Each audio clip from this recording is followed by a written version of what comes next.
Deb, you're first up on the docket here. So Transamerica is oftentimes referred to as the 800-pound gorilla in the MEP space in a very good way. You've been in this space and have had the technical capabilities associated with the record-keeping needs of supporting the business for quite some time. Can you share with us a little bit of history and background of Transamerica's expertise in the, what was traditionally referred to as the special market space? Sure, absolutely. First, thanks to everybody for being here. Thank you, Thomas, to you and your whole organization for inviting us. We really appreciate it.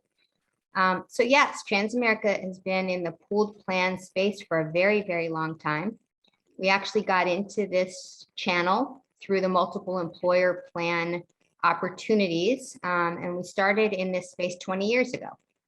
So 20 years ago, we began to build a system to support pooled plans and build infrastructure to support pooled plans. It is a unique aspect of our business, and it has required a lot of learning over the years, seeing what customers need, seeing what plan sponsors need, having to hold a lot of hands, because a lot of times you have a sponsor who is decentralized, it's not attached to everybody else.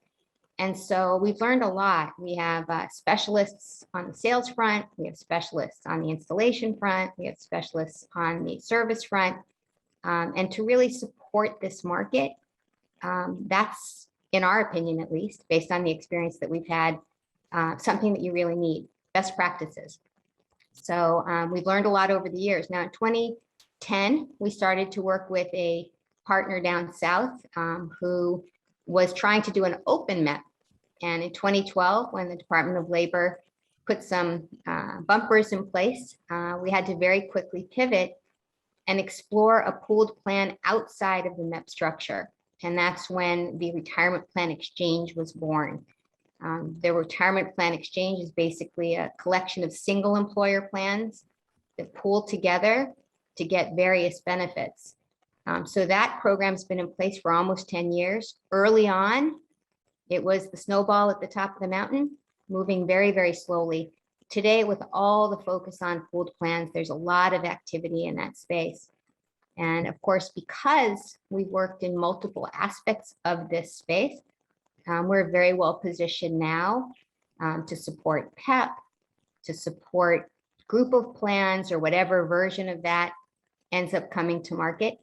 And we really feel that to be in this business, you need to know this business, and supporting both the plan sponsors, the advisor community, and the third-party administrator community. Thanks, Deb. Thank you. And Jason, we'll pivot to you for a moment. Excensus has been extremely successful over the course of the past decade in providing private labeled PEP-like, albeit single employer plan solutions to a variety of partners: LPL, Raymond James, Gallagher, Commonwealth, and more recently Goldman Sachs, to name a few. Can you share with folks some of the similarities and differences between these offerings and PEPs, both from a sponsorship as well as an offering perspective? Yeah, sure can, Thomas. And I'll echo Deb's sentiments. Thanks for the invite to be part of the panel. Grateful to be here with a couple of former Transamericans and John as well, who works for a former Transamerican. So a little bit of a family reunion. And I know a lot of familiar names out there in the audience as well. So maybe just a bit of a background for those of you who aren't intimately familiar with the census.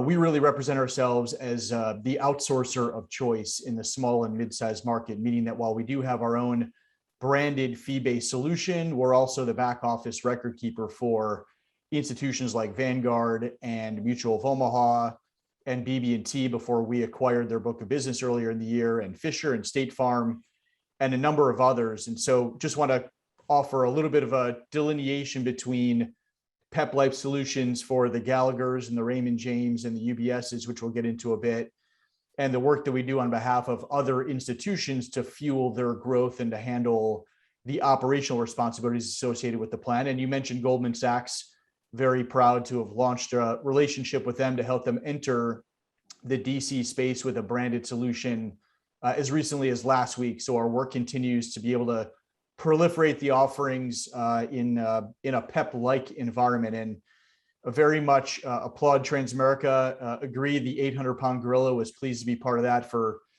the better part of my career, 16 years before arriving at Ascensus about 3.5 years ago. So know it intimately. and believe that MEPs and PEPs and GOPs and the various derivatives, open and closed, are a really big part of solving what I know is near and dear to all of our hearts, which is coverage and enabling people to secure qualified plan access, regardless of what plan type or what model or infrastructure is afforded. When we speak with distributors like a Gallagher, as you did, Thomas, on behalf of Ascensus not long ago, and UBS and Raymond James and others, oftentimes what they're asking for is a vehicle to enable their clients to mitigate fiduciary liability, to ease operational burden, and to have governance over the investments in the plan. And in many regards, that can be served in a very efficient capacity by MEPs or PEPs or GOPs. And in many other instances, that infrastructure isn't necessary in order to provide that kind of governance. And so when we work with these institutions, it really is an open collaborative dialogue to determine exactly what their optimal objectives are. And to the extent they're looking for a 316 or a 338 or non-fiduciary administrative support, which Transamerica has done a remarkable job of bleeding into the single employer space as well, that's our goal, is to act in a consultative capacity, both with respect to the structure of the plan and then ultimately helping to assist the placement of the product as well. Thank you. Thank you. So John, you're up now. Emeritus has been extremely aggressive in building out its capabilities in this, we'll refer to it as the MEP, PEPs, and GOP space, pooled plan arrangements, if you will. And you recently acquired Blue Star Retirement in Florida. Can you share with us a little bit about Emeritus' timeline and the evolution of its offerings in the space? Well, first of all, I echo what Jason Deb said. Thank you for allowing us to speak. Thank you for including us, and glad to talk about that. I think MEPs are not a new thing, or pool plans, shall we say. They're not a new things, but how we look at these has evolved. And Emeritus is right there. I mean, we've been doing MEPs, closed MEPs, where there's a relationship with the ownership for a number, as well as I'm sure other competitors have. But what's changed is how we look at MEPs and PEPs. And so we've been evolving for the past 5 years in trying to support these. And we've been building, similar to what Deb said, we have a partner where we work with to do the administrative services for like an open MEP. We also partner with 338 providers to make sure that while it's open MEP, they have this ability to get pooled services combined. You mentioned Blue Star. Well, we're building this out. We could spend our time building out a platform, but when there's an opportunity for a provider that already has a platform built out, why not try to combine forces? And so that's really what we've done. We're still offering our open MEP. We're still doing closed MEPs, but Blue Star has a number of years, founded in 1991 as a full service and third-party administrator. And they've specialized in this business with PEOs. They've specialized in building a platform that supports it, a high-end platform. They do it well. So for us, it's really an exciting time because we want to build this quickly and fastly. And now we have a partner to do that. So we're ready to go. We're offering this product right now with Blue Star. We are supporting PEOs. We're supporting open MEPs. We're supporting MEPs that are related by business, and we're ready to go. As far as the GOPs and PEPs, we're still working through that process, and we'll talk more about that, I'm sure, as we go in the conversation. Okay, great. And Jason, similar to Emeritus' recent acquisition activity, Census recently merged with Newport Group, and we all know that Newport Group has had some pretty hefty capabilities in the pooled plan space as well. Can you talk a little bit about how that could accelerate or enhance some of the offerings that you all have at Ascensus? So I can talk a very little bit about it, just by virtue of a little context. Ascensus did announce last week that we are assimilating capabilities and expertise and experience with Newport Group, which many of you I'm sure know is a very uniquely capable institution across multiple different disciplines. And truth be told, I kind of always considered them to be the closest thing to Ascensus in the marketplace, in that we were both independent fee-based advisors, really focusing our efforts on operational and administrative capabilities. And through the course of the discussions and the transactions, have come to learn that our capabilities are very complementary in nature. So while we both do operate in the small and mid-size 401k space and 403b space, they've got, as you mentioned, Thomas, some capabilities that Ascensus hasn't deeply invested in the past. Notably, they have a thriving insurance operation, Coley-Boley. In the 403B space, they operate in both ERISA and non-ERISA.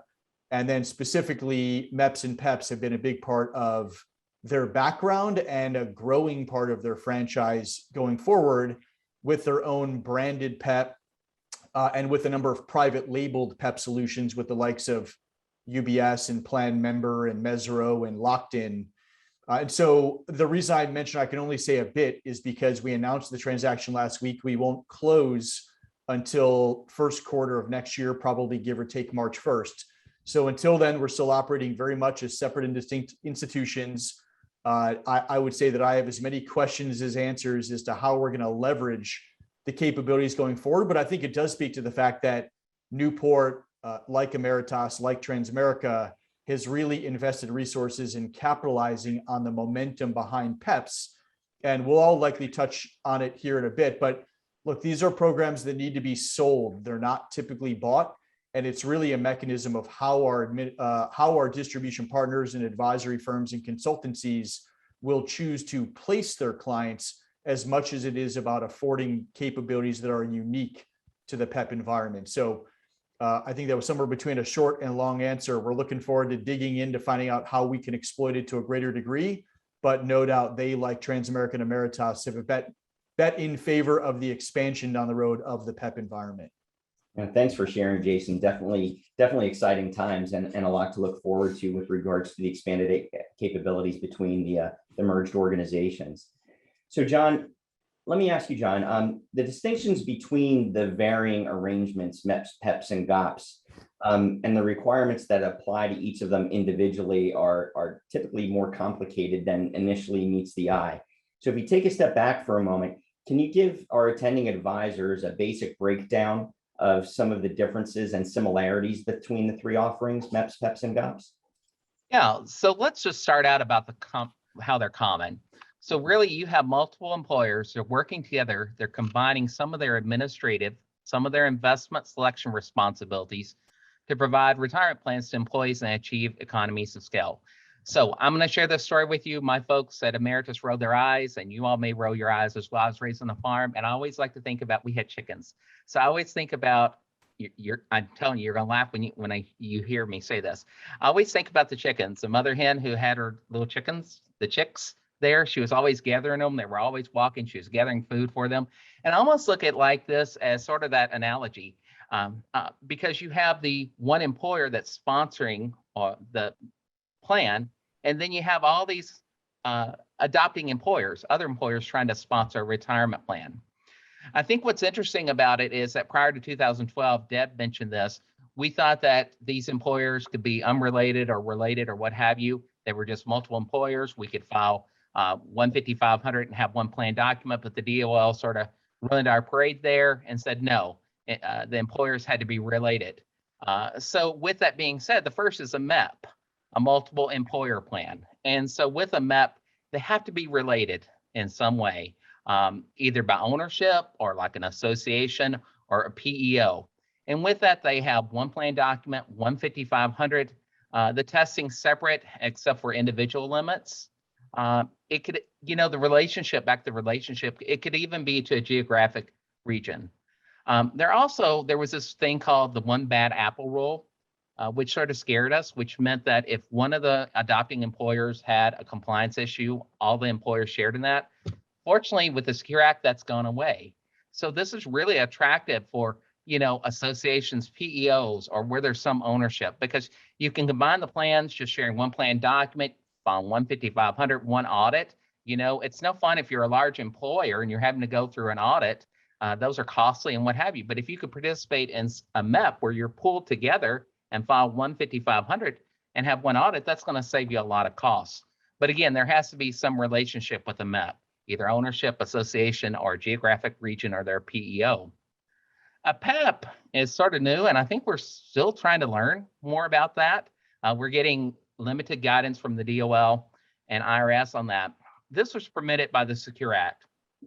So you have what we call a PPP, a pool plan provider, that's sponsoring the plan. They're a named fiduciary. They have to register with the IRS. And with those, the employers do not have to be related. They share one plan document. There's 15500. Testing is very similar. It's separate testing for each adopting employer, except for individual limits. And they're also not subject to the one bad apple rule there. The one thing that is, I guess, throwing a little loop where we're trying to learn in there is that it says in basically the guidance we've been given is that the PPP, the pool plan provider, is responsible for collecting contributions to trustees. And so we're trying to work through that. What does that mean? Will a trust company take that on? And hopefully there's more guidance coming. And also I know with some legislation, maybe Brian will get into that later in his session. There's a proposal out there really addressing that now as we understand it. So then lastly is GOPs, so groups of plans. So that's also effective with the Secure Act. The plans are separate. The plans are unrelated. They can be related. They're just separate plans. But they would be coming together to file 5500 together. So we were all excited about this. I'm sure Deb and Jason we were ready to roll it out.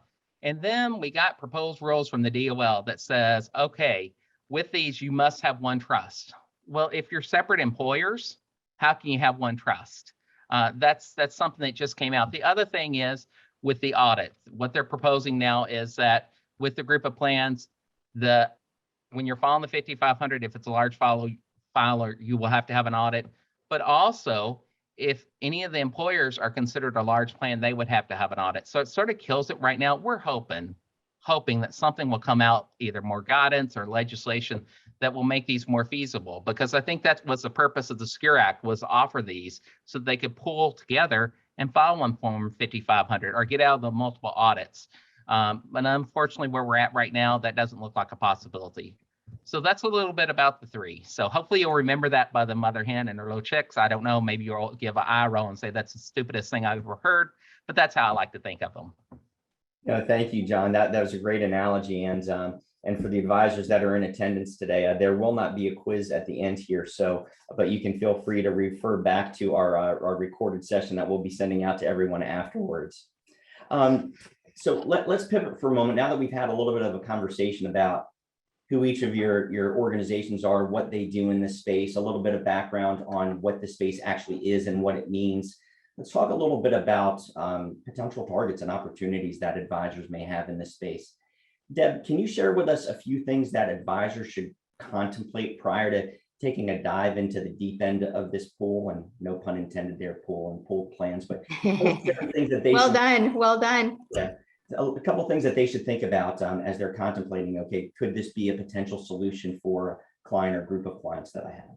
Absolutely. And I just want to start my comments by adding a little bit to John's comments.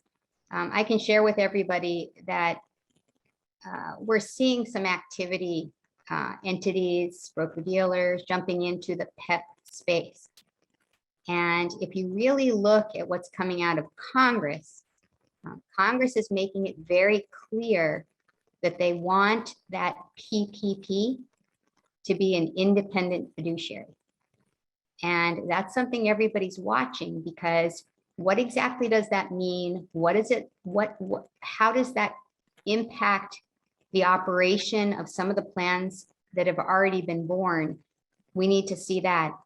The trustee issue adds a fair amount of complexity.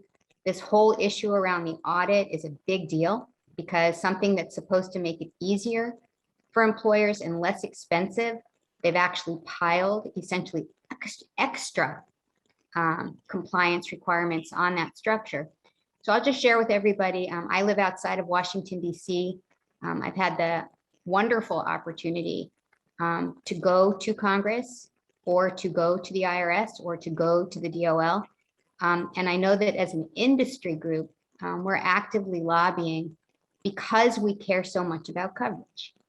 If you really care about coverage, you want to make it as easy as possible, and whatever works. To Jason's point, it's not for everybody. It's not for everybody in terms of their practice. It's not for every client. It fits and it works really well where it works well. But there will always be a need for other solutions. and successful solutions. So for us, because this is such a critical part of our business, we do a fair amount of lobbying in this space on behalf of this space, and are continuing to do so. So I just wanted to kind of make that point for your audience today. With regards to getting into the business, it's actually a pretty interesting question because it has a couple of different perspectives. So you might find yourself with a client that's asking you about this. One client, they see an announcement, so-and-so just created a PEP, or somebody who you're competing with is trying to go out to your client to say, this is the best thing since sliced bread, you should be rolling into this, essentially taking that opportunity away from you. So it's very important right now, no matter what your practice looks like, that you make a conscious decision about how you navigate in this space, right? If you have a client that's being wooed to move into a pooled plan, how do you address that? What do you need to do from a defensive perspective? So that's one component. Another component is going on offense. How does this fit for you? Is this something you believe in? Is this something that you can see expanding your practice with scale, making it easier for you perhaps to support smaller plans in an easier, more efficient manner? This works, and you have choices there. You can align with programs that exist where you can essentially sell people into those programs if it makes sense for them. Or depending on your business and your business model, if you have the wherewithal to build something on your own, you have the opportunity to do that right now. So that's something to be thinking about. You don't want to build something unless you're going to have the ability to sell into it, because that is a waste of everybody's time. And the very last thing to consider is when you have an opportunity present, or if you're going after something that has the opportunity for growth, like a chamber of commerce, for example. A lot of times people believe that if they build it, it's going to be simple, right? You just have to build it and everybody will come. You're smiling, Thomas, because I know you've sold in this space before. That's not the reality. So a lot of what my sales team does is they work with the financial advisor and with the client to talk about the marketing and distribution strategy. How is this thing going to grow? And who needs to do what to make it as successful as possible? So the question of where does this fit in your practice is actually a much bigger question with a broader answer than jump in or don't jump in. The very last thing that I want to leave you with is, depending on which piece of this touches you, I would tell you that you need different support. So if you have an individual client that wants to roll into an exchange, a pooled plan, a MEP, something like that, you want to be able to assess what they're looking at and to help guide them on the benefit of rolling into that or not. If you're looking at doing this for your practice, then you want to work with people who know this business, that have seen successful opportunities and can share best practices. Also, you want to work with people who can tell you that what you're working on is going to be a big giant waste of your time, because you could spend a whole lot of time and effort working with that perfect plan sponsor and get a big whopping goose egg out of it in terms of sales support. In the association space, in the MEP space, you need someone inside that organization who's going to be your champion, who wants that program to grow and succeed and work. If you don't have it, it's not going to succeed. So there's lots of opportunity for success, but you want to align yourself with partners that can help guide you, can help guide your client potentially, and have the best possible outcomes. So I know that was a long answer, but it was actually a far more complex question than you may have even realized you were asking. No, thanks, Deb. That's great. And, truth be told, spot on there. As you and Jason, both mentioned, having sold these at Transamerica myself, having had, looking at the association opportunity that many advisors are taking a look at, we had opportunities there where it was the exact same national association, but a chapter in one state operating very differently than a chapter in another state and having insane amounts of success with one particular chapter, and then it goes over like a lead balloon with another. So it's definitely the situation where everyone needs to be rowing in the same direction and have a common goal and purpose on what the offering is going to serve, give their members, that coverage that their employees need. So thank you, Deb. Certainly appreciate that. Jason, with the proliferation of the pooled plan arrangements, it's led to some common ground of misunderstanding among advisors and potential sponsors and offering parties. Ascensus actually put together a really thoughtful white paper entitled Pep Talk on some of these issues specific to PEPs.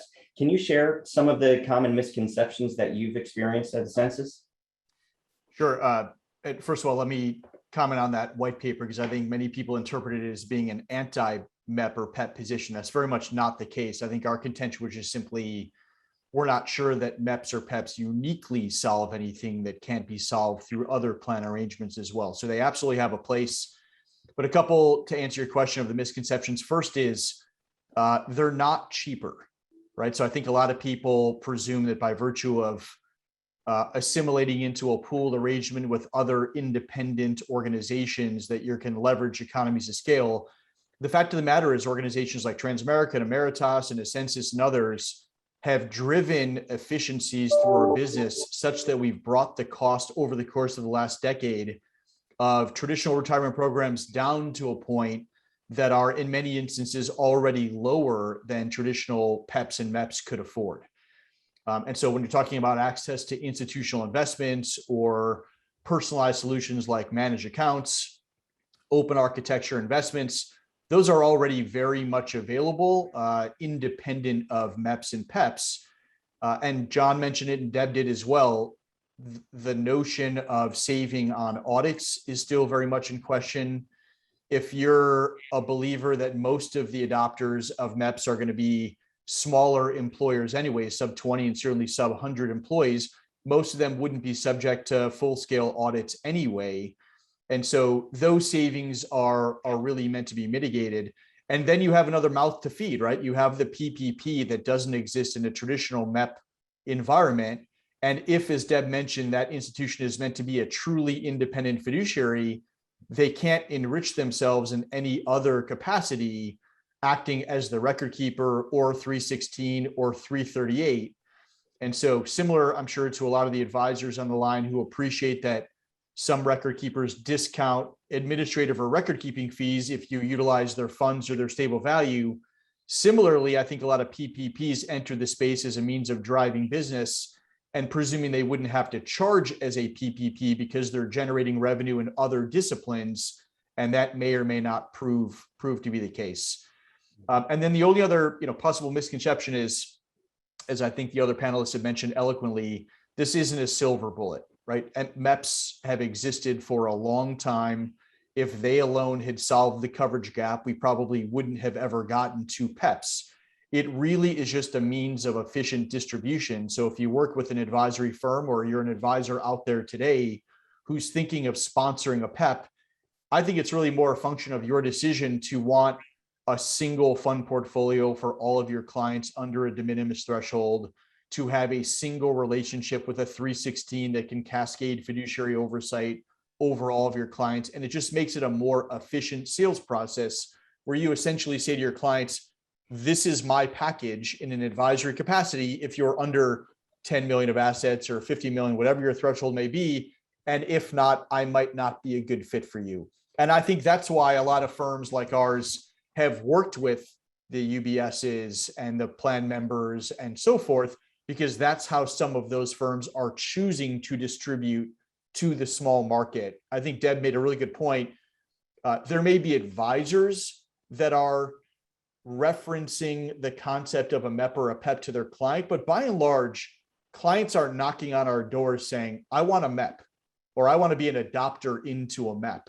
They're saying, I need a retirement plan. How can you help me? And it's really the advisory community that's introducing them to the concept of the MEP. So I think all of these have a very viable place in the ecosystem. It's just a function of how people want to present them to their clients. Thank you, Jason. Deb, did you want to add something there? Yeah, please. All great points, Jason. When it comes to MEP, clients can be marketed to because of the nature of the MEP. You might have an association that is very powerful for a particular member of that association. And if that association builds a plan, which many of them do, they're going to be marketing those plans to their members. If your client is a member, they are going to be getting solicited to, at minimum, look at or review the plan that's being sponsored by the association. I think the other thing that Jason said, I really want to fine tune a little bit as well. And it's really focusing on the PEP concept. You know, I always say that PEP is the shiny new object in our business. Everyone's looking at it, everyone's excited about it, but there's still a lot of things we don't know. So while I'm a huge advocate of pooled plans, because I think they drive scale, I think they drive efficiency. For many small employers, they address the reasons why a small employer doesn't move forward or why they're uncomfortable. You know, they're getting the maximum amount of fiduciary protection they can by law, right? They're getting a 316, they're getting a 338. Typically, they're getting their TPA work, their administration outsourced as well. So there's a lot of efficiencies, and because it's an efficient model, the setup might be easier. There's a lot of benefits. However, there's still a lot of things we don't know about PEP. And we don't know how these things are going to resolve. And we don't know if it means that there's going to be changes in that space. So for me, and this is me speaking as me, I'm not speaking representing anyone. When I say this for a moment, I'll step away from wearing my Transamerica hat. I think that we have a successful long-term model in traditional MEP. Clearly we do. I think we have interesting models, I'll say for us, in the retirement plan exchange model, which is a collection of single employer plans. So if a single employer plan needs an audit, they get it. And if they don't need a single employer, an audit, they don't get it. But they're benefiting from a lot of efficiency. I think there are some great models that already exist that are time tested, where some of this stuff we're waiting on, we don't have to worry about. So just a note of caution is what I would say when you're exploring PEP, given this kind of uncertain world that we're in right now. Now, again, where it fits very well. As Jason said, we're seeing some broker dealers like a UBS going down multiple paths. They've also established a pooled plan with us, which is a pooled plan structure. So, you know, it'll be interesting to see how the marketplace evolves. So I echo what Deb and Jason are saying as far as the PEP. I think it's a unique thing. You know, I think in 2012, if we go back in time again, we all thought we could have open MEPs. And then the DOL came in and said, no, you can't. And, you know, with PEPs, just with trying to get the guidance from the IRS and DOL, we're still unclear. So I'd hate for us to go down this path and then all of a sudden say, hold it, we're doing this wrong or that wrong, and you've created a mess on your hands. Not to say that will happen, but I think we have to proceed with caution. Whereas I think with a MEP, there's some relationship there. You can control that, you can market that. And then if that's not the thing for you, I mean, the collective, as we have at Emeritus, similar to what Deb has, where you have a group of open plan, they're separate plans, but they're sharing certain services together. That's not to say that PEP is not needed. And, you know, I think about when I was working for an HR, a big bank, and I was in HR, we were trying to provide benefits both in Central America, North America, South America, and, you know, not all these places have a good pension plan. And so that's how I was introduced to a MEP concept, because in Central America, in one of the countries where we were looking at adding that, they have similar to a MEP provision. And that was our only retirement option. And I think, you know, when we look at across the US, there are going to be some places that are similar to that, where companies are like, I need a plan, but my only option is a PEP. And I think that's probably where we'll see more business go. But I think we just have to wait and see and make sure we're ready to roll it out to those companies too, because nothing would be worse than rolling it out and then having some guidance and make it inefficient for some small employer not to be able to sponsor because the cost or the red tape for it. So Good points all. Thank you. Thank you for chiming in, Deb and John. Appreciate it. John, question for you. I enjoy playing poker, and one of my favorite parts about it is learning different tells that players have. So I play that not with our retirement clients, but with my friends. But what are some tells that you could offer to advisors in order to assist them in potentially pre-qualifying an opportunity to move forward in crafting and offering a MEP or PEP? Well, I think we talked about GOPs. I think let's start there first of all. I don't know if GOPs are going to be the right answer for anyone right now. We need to wait and see what the DOL says as far as audits and the single trust. Once we figured that out, if the DOL comes back and says, we're not going to go that route, this could be an option. But right now, I don't think that's a good option for us right now. As far as a MEP, again, I think as Deb mentioned earlier about PEOs, related employers where there's ownership together, associations, they can market for you. They can do a lot of the hard work for you. I think that's the best option for those folks to come and combine. It makes sense. For the PEP, I think I'm repeating myself, but I think you're going to have to find a group of employers that are willing to come together and say, okay, we want this pooled employer plan together where we're not related to anybody. I think the test is going to be in the PEP, though, is what is the DOL going to say in regards, or was legislation going to say as far as a trustee collecting contributions? I don't know any trust company that's going to say, hey, I'll be responsible for that for every adopting employer. I'll be responsible for collecting those contributions. I just don't see that happening. I also, at the same time, don't see a pool plan provider wanting to take on that responsibility to unrelated employers as well. So, what's the guidance going to be there? Is there going to be some guidance where they can perhaps where the trustee doesn't have to be responsible and it falls on the pool plan provider, the PPP, and maybe they can define those duties in their contracts? I don't know, but I think we really have to work that out in the PEP space to figure out whether or not we can move forward. I think right now being a PPP is sort of risky until you can get that figured out. So I don't know if that answers your question fully, Thomas, but that's where my brain goes to on these. No, thank you, John. It's certainly food for thought, and certainly provide some questions that we'll hopefully be able to ask in the Q&A session after Brian's presentation coming up here. So looks like we do have some questions coming into the Q&A box, but in the interest of time, we're going to go ahead and respond to those via email after the end of the session today.